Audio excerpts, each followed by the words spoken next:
Welcome to the Human Meme Podcast. I'm Howard Stein. Well, I'm not really Howard Stein in how you might imagine me to be, because I died on October 12th, 2012. I was 90 years old. Today, however, through the magic of AI, my previous voicemail messages to David Boles were saved and now cloned. When I was alive, I gave David my full permission to use my writing and my voice and my images as he wished. But who knew this day of immortality would actually arrive? But it has. So here we go. I am now able to read aloud for you the writing I submitted to David Boles' blogs. Here's my story. Writing a Journal of Memories, The Education of a Teacher, originally published in 2015. July 4, 2000. I have been lucky from the day I was born.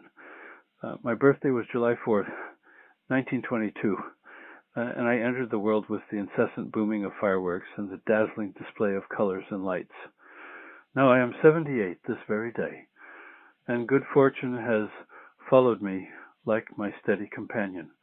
The most dramatic of good fortunes took place on December 16th, 1944, when I, along with my fellow squad members, were ordered out of our foxholes and told to run that way.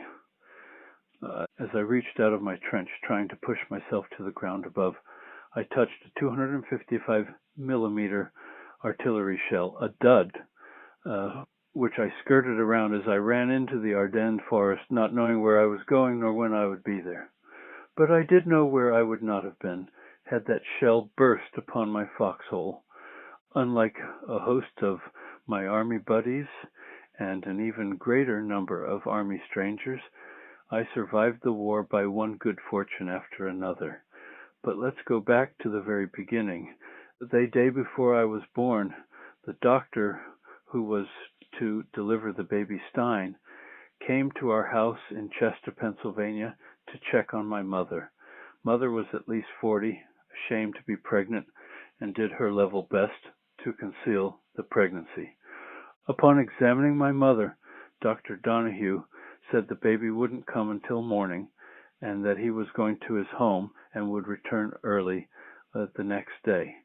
My sister, age 15, shook her head and said she wouldn't let him leave her mother, that he had to stay in our home, and that she would sleep on the living room sofa and he could sleep in her bed.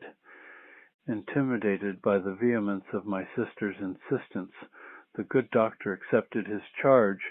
The baby did indeed arrive the next morning as he had predicted, and my birth, except for the noise and excitement out of doors, was rather uneventful within our own four walls.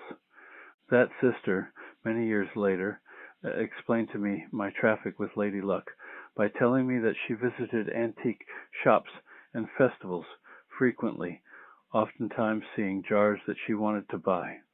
Many times those jars had no lids, but she would buy them anyway, just in case, on some other occasion, she might locate a lid that would fit.